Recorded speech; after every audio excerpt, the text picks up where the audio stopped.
The great space station of Ariston floated like a silver ring in the endless dark. It was a place where ships from 100 different worlds came and went, carrying traders, travelers, soldiers, and families. On one of the quiet levels of this station, far from the noise of markets and docking bays, lived a small girl who was not like anyone else. Her name had been forgotten long ago. The records only called her the Foundling. She had been discovered on a drifting escape pod years earlier. No parents, no family, no homeworld left behind. The aliens who rescued her could not even be sure which species she belonged to. Her skin was smooth, almost like polished stone, and her eyes glowed faintly when the lights dimmed. She was small and fragile, yet strangely strong when she grew upset. From the beginning, the caretakers at the station tried to find her a home. There were many kind families among the stars, and many believed they could give her what she needed. At first, she was taken in by a gentle insectoid couple who lived on a garden planet. They built her a nest of woven leaves and sang her soft, buzzing songs at night. For a while she smiled, but soon the differences showed. She could not eat their food. She could not speak their clicking language well enough. Their neighbors looked at her with unease. After some months, they returned her to the station with heavy hearts. The next family came from a world of water. They were tall, sleek, with gills along their necks. They dressed her in smooth shells and taught her to swim in their oceans. The girl tried, splashing with bright laughter at first, but her lungs burned in the water and she grew frightened. The family did not mean to be cruel, but their patience faded. They returned her too, and so it went, year after year. A clan of winged creatures tried to raise her high in their sky cities, but she had no wings. A proud warrior household tried to teach her discipline, but her heart was too soft for their ways. A family of scholars tried to shape her mind, but they could not understand her tears when she felt alone. Dozens of times she left the station full of hope, only to return with eyes dimmer than before. The station caretakers grew worried. "She is not like any species we know," they said. "Her body is strange, her needs unclear. Perhaps no one can give her the right life." The girl heard these words sometimes. She did not understand all of them, but she knew enough. Every time she was returned, she would sit by the wide glass windows of the station and look out at the stars. Her small hands pressed to the cold glass. She whispered in a language no one else could speak. Perhaps she was calling to a family she no longer remembered. Perhaps she was only calling to the stars themselves. Children from other families often passed by those windows. Some came to tease her, calling her the girl nobody wanted. Others were kinder, sitting with her for a while, but they always left with their parents. She learned to keep her distance. Smiles and friendships only made the goodbyes hurt more. Still inside her heart, a quiet hope remained. Each time a new family arrived, she wondered, will this be the one? Will they keep me? But again and again, the answer was no. The years passed, but she did not age the same way others did. Some thought her species lived longer, or perhaps time touched her differently. No matter the reason, she remained small, like a child waiting endlessly for someone to claim her. One evening, after yet another return, she sat by the window longer than usual. The stars shone brighter that night, or maybe her eyes were simply too full of unshed tears. Around her, the station bustled with life, families reuniting, merchants laughing, soldiers marching, but she felt as though she were floating alone in space. The caretakers tried to comfort her. They brought her food, toys from a dozen worlds, soft blankets woven by machines. She accepted them quietly, but without joy. No blanket could replace an embrace. No toy could replace the warmth of belonging. When other children were called son or daughter, she was only the foundling. And yet, despite all the pain, there was something in her that would not give up. Each time she was left behind, she told herself, "Next time will be different. Next time, they will see me for who I am." Little did she know that her next chance was already on its way. A new ship was approaching Ariston, carrying a crew unlike any she had known before. They were humans, a young species in the galaxy, not the most powerful, not the most advanced.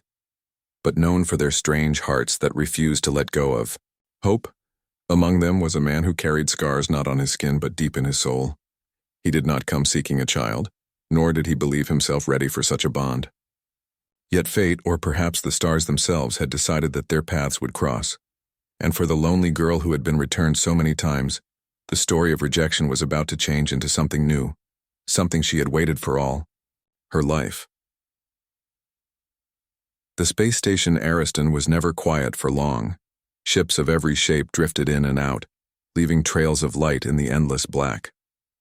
Traders shouted their prices in the market halls. Soldiers marched in strict lines and families hurried together so no child was left behind in the crowd. On that day, a new ship arrived. It was not the grand design of the Valorians, nor the glowing spires of the Rylan fleets. It was a plain gray vessel with hard lines and steel edges. It belonged to a species still new to the galaxy, humans. The people of the station turned to watch as the humans disembarked. They looked fragile. Compared to many of the galaxy's species, no shimmering scales, no armored shells, no wings or gills. Their skin was soft, their bones thin, their faces open and expressive.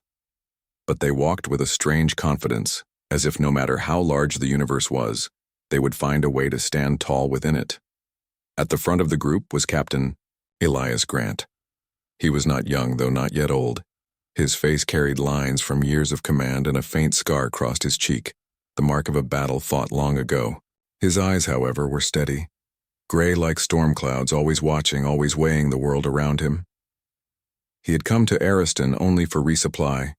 His crew needed fuel, food, and a short rest before the next mission. Nothing more. At least, that was what he believed when he stepped down the metal ramp of his ship. But fate often begins in the quietest moments. While helping with the unloading of crates, Elias noticed her. A small figure sat by the wide glass window of the docking bay, her hands pressed to the surface, her gaze fixed on the stars. She did not look like the others who passed by. Her skin shimmered faintly in the station lights, and her eyes glowed, softly as if carrying their own starlight. Most striking of all was not her alien form, but the emptiness around her. Families hurried past, children laughed and tugged at their parents, merchants called for buyers.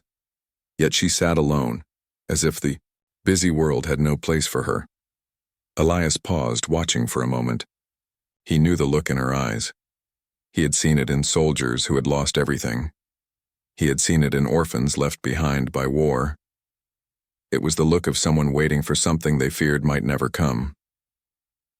The station caretaker, a tall being, with silver tendrils for hair, noticed Elias's gaze. "She has been here many years," the caretaker explained quietly. "Adopted by dozens, returned by dozens. She does not belong anywhere." Elias frowned. "Why?" "No one understands her needs," the caretaker said sadly. "Her kind is unknown. Families try, but always they grow weary. She is different." The human captain said nothing at first. He only looked at the girl again. She was tracing small shapes on the window with her finger, tiny patterns only she seemed to understand. On impulse, Elias set down the crate he carried and walked closer. He knelt beside her so that his eyes were level with hers. "Hello," he said softly. The girl blinked, surprised. Few strangers ever spoke to her directly. She studied his face, his plain human features, the scar on his cheek. For a long moment, she said nothing. Elias did not rush her. He simply sat down on the floor beside her, folding his arms on his knees. Around them, the noise of the docking bay continued, but he paid it no mind. Finally, the girl whispered in a voice soft as drifting, "Dusty, you are not like the others." "Neither are you," Elias replied. He smiled faintly. "Maybe that's not such a bad thing." She tilted her head, unsure how to answer. Most adults she had met tried to study her, question her, or fit her into their own ways. This man did none of those things. He just sat there, as if her silence was enough. The caretaker watched with quiet surprise. Never had the girl spoken so quickly to a new arrival. Elias reached into the small pack at his side and pulled out a ration bar. He unwrapped it and held it out. Hungry? The girl hesitated. Many alien foods had made her sick before, but when she sniffed the bar, it smelled simple. Grains and fruit, nothing strange. Carefully, she took it, nibbling at the edge. Her eyes widened. She ate more, and for the first time in a long while, she smiled. Elias chuckled softly. Good, isn't it? She nodded quickly, still chewing. The humans around them glanced curiously, wondering why their captain was sitting on the floor with a child. But Elias did not care. Something about her touched a place in his heart he thought had gone cold long ago. When the girl finished eating, she leaned closer, not quite touching him but staying near. Her glowing eyes studied his face as though searching for something. You are not going to leave, are you? She asked suddenly. The question struck him. He could hear the weight of years behind it, the countless goodbyes, the endless returns. She was not asking about this moment. She was asking if he too would abandon her like the rest.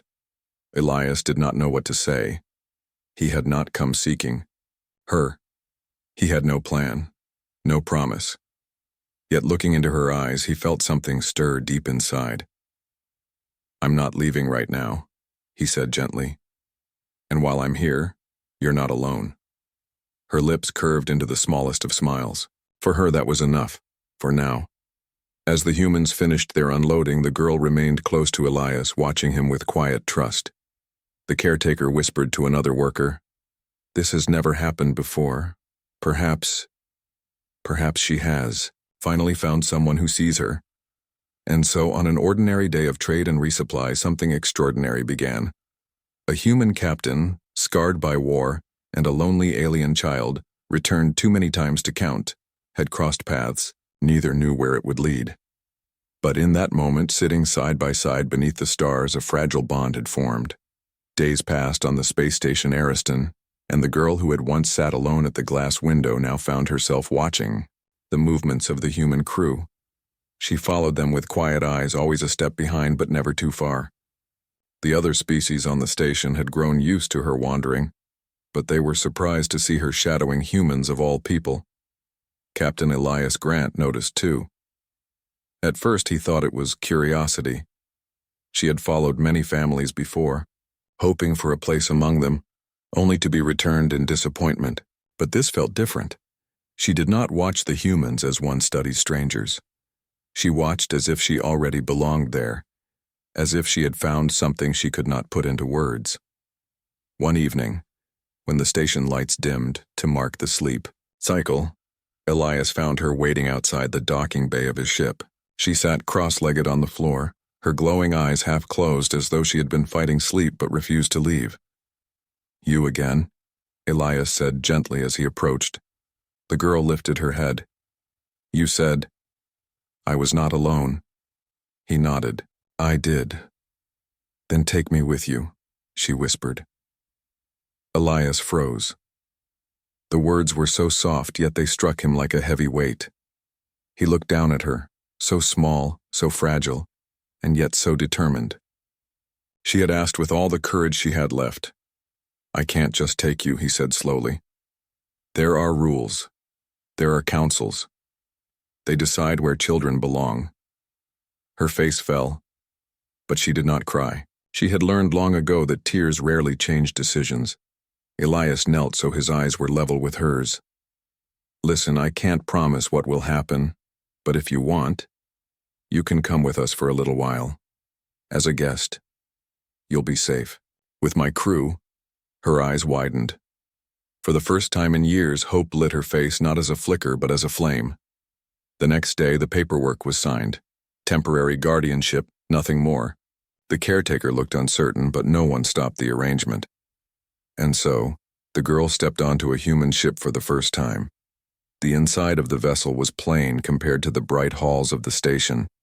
The walls were gray, the corridors narrow, the smell of metal and fuel strong in the air. But to the girl it felt alive.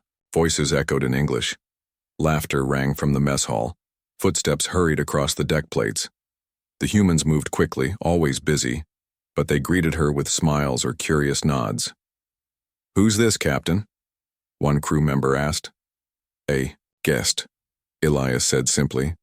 "Treat her well." The girl clung close to him at first, her glowing eyes darting around nervously. But the crew's warmth calmed her. They did not stare at her as if she were a puzzle. They did not whisper about her strangeness. They simply accepted that she was there. In the mess hall, one of the cooks placed a tray before her. "Try this," the woman said kindly. It was simple stew, meat, vegetables, bread. The girl sniffed it cautiously, then tasted. Relief filled her when it did not burn her throat or twist her stomach. She ate slowly at first, then hungrily, while the human smiled. Later, in the engine bay, a mechanic showed her how the great drives of the ship glowed with power. She reached out, her small fingers brushing the warm metal. "It hums like stars," she whispered. The mechanic laughed, saying he had never heard anyone describe the engines that way. Day by day, the girl began to bloom. She laughed at human jokes even when she did not fully understand them. She learned their words quickly, repeating them with a soft accent that made the crew grin. She even taught them a few strange syllables from her forgotten tongue, sounds that carried a music none had heard before. Elias watched all this quietly. Each night he told himself it was only temporary, that soon the council would decide her fate. But in his heart, he knew something had already changed. The girl was no longer just a guest. She was part of them. One evening, Elias found her sitting on the observation deck of the ship. She pressed her glowing eyes to the glass, staring out at the galaxy rushing by. It reminded him of the first time he had seen her on the station. Only now, her expression was different. She was not waiting to be chosen. She was simply watching, content to be where she was. He sat beside her. "Do you miss the station?" he asked. She shook her head. "No, I do not miss waiting." He frowned slightly. "Waiting? For someone who will not leave me behind," she said softly. The words struck deep. Elias had no answer. He had seen too much of abandonment himself, too much of promises broken, and yet as he looked at her, he felt the old walls inside him begin to crack. "You know," he said after a long silence, "you're stronger than you think." She tilted her head. "Why?"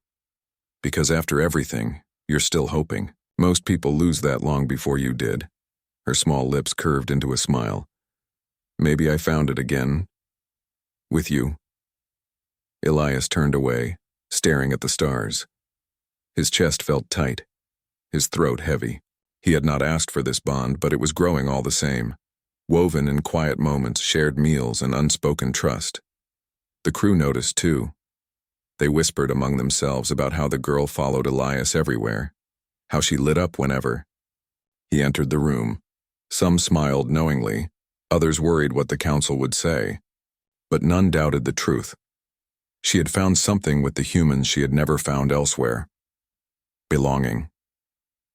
And though Elias still told himself it was temporary, deep down, he knew this bond was not one that could be returned. The human ship carried the girl across stars she had never seen before. Every new system filled her with wonder. She leaned against the glass windows, pointing out comets, glowing gas clouds, and the blue rings of distant planets.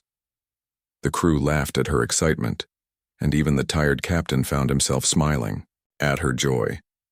But the journey of peace could not last forever. One day a message reached the ship from the Interstellar Council. Their signal was cold and formal. The child must be returned to the station immediately. Her guardianship by humans is unauthorized. Her fate will be decided by the council. The crew gathered in silence as the words echoed through the ship. The girl sat near Elias, her glowing eyes filled with fear. She had heard such words before: returned, unauthorized, decided. They always ended the same way. Elias clenched his fists. "They don't understand," he muttered.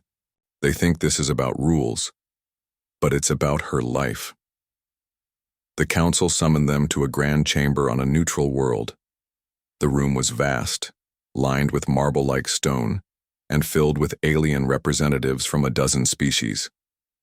Their eyes, wings, tendrils, and shells gleamed beneath the highlights. Each carried the weight of their world's authority. At the center, Elias stood with the girl beside him.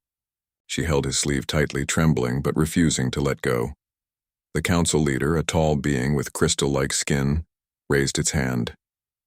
"Captain Elias Grant of Earth, you have broken adoption protocol. This child is of unknown origin. She belongs, not to humans, but to the wider galaxy. Explain yourself." Elias's voice was steady. "With respect, counselor, she doesn't belong to the galaxy. She's not a possession. She's a child. And like any child, what she needs is not endless judgment. She needs a home." Murmurs rose through the chamber. Some agreed. Others shook their heads. Another counselor, a reptilian elder, hissed, "Humans are reckless. Your species has been in the stars for less than 2 centuries. You know little of raising your own kind, let alone an alien child. Why should you be trusted?" Elias met the elder's sharp gaze. "Because we don't measure family by similarity. We measure it by choice. She chose us, and we chose her."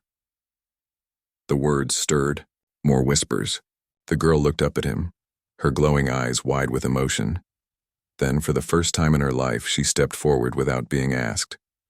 Her small voice carried across the chamber. "You want to send me back?" she said, trembling. "You always send me back. Every family tried. Every family gave me food, a bed, and lessons. But they looked at me like I was wrong. Too strange. Too different." She swallowed, her voice growing stronger. "The humans don't look at me that way. They laugh with me. They listen when I speak. They don't send me away when I fail. They keep me." The silence that followed was heavy. Many counselors had never heard her speak before. She turned to Elias, clutching his hand. "I don't want to wait by windows anymore. I don't want to be returned again. I want to stay with him." For a long moment, no one moved. Then the council leader spoke. "Child, do you understand what you are saying? To stay with humans may mean never finding your own species. You may never know where you came from." Her glowing eyes shone with tears, but she nodded. "I already know where I belong." Elias felt his throat tighten. He squeezed her hand gently, letting her courage steady his own. The debate raged for hours. Some counselors argued that her biological needs might be harmed among humans. Others claimed the humans were too inexperienced to care for a being of unknown origin. Yet many could not ignore the girl's words, nor the bond she shared with Elias and his crew. Finally, the leader raised a crystalline hand for silence. The council recognizes that belonging cannot be forced. It must be chosen. The child has chosen the humans, and the humans have chosen her.